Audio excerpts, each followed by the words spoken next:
You also get the Nurburgring sprint layout this week.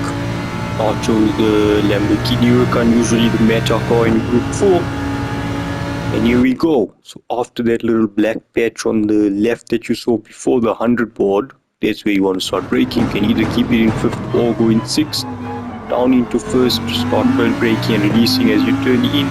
Accelerate in 1st. Here I was keeping it in 2nd, and then you coast through, and then you see just where you see that little pin there in front, or that orange barrier marking, that's where you want to start accelerating when it's straight in front of you, and short shift to pull the car back in. Now here I was braking just before the green stuff on the right ends, next to the curbing, and you want to go down into 2nd, hold it for a bit, then into 1st, accelerate out. Now here you just want to balance the throttle and pull the car towards the right hand side. You're aiming for that grey bit on the side of the curbing. Then go quite wide here. You can straighten up pretty quickly. Be careful of track limits there. Go too wide, get a track limit just after the overhead shadow on the road. I was using the actual shadow on the road and not the overhead sign itself. And you can also use this 100 board here, but you want to start braking before that curb starts, otherwise you're too deep. So I was just using the shadow as a guard. Down into 1st, as you see the curb on your right and you pull it a bit tight, that's where you accelerate and go full throttle.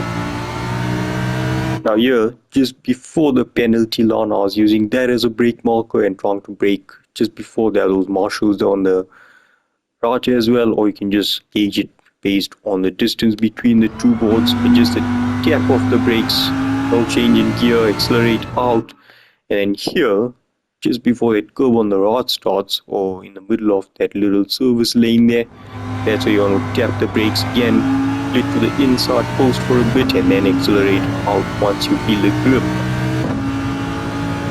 One of those is flat out on the curb here, a bit on the right, pulls the car a bit, and looking out for the 100 board. Just as you get to it, just before it, that's where you want to start braking. I go down into 2nd here and try to straighten up that chicane.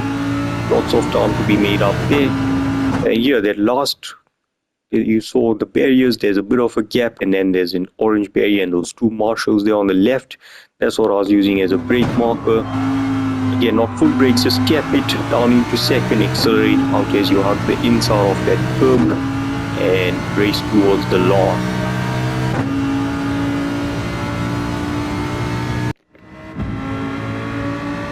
So chase came, same setup here. Like I said, on the straights you can either go up to 6th or keep it in 5th on this and the back straight. After that little black patch before the curb, in between the two, down into 1st, trail brake and turn, accelerate out in 1st here, start posting a bit, look out for that little orange barrier there, there's only one. Run wide over here. Before this green stuff ends, you want to start braking, down into 1st, accelerate out, post a bit here, hit the grey stuff, run wide here, not too much, don't get a track penalty there. After the shadow, before the curb, that's where you start braking, down into 1st, look for the curb on the right on the exit, and accelerate flat out. The 4-wheel drive, lots of grip. Before that sector line there, that's where you want to accelerate, gear a brake, and then start accelerating. Look on the tap the brakes here, run wide, flat out the straight. Hit the curb a bit here to pull the car out.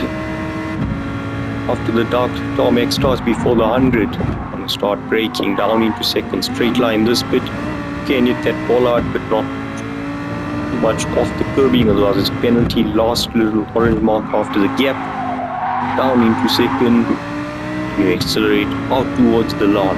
4-wheel drive, so yeah, use that and accelerate early. And that's a 31.7.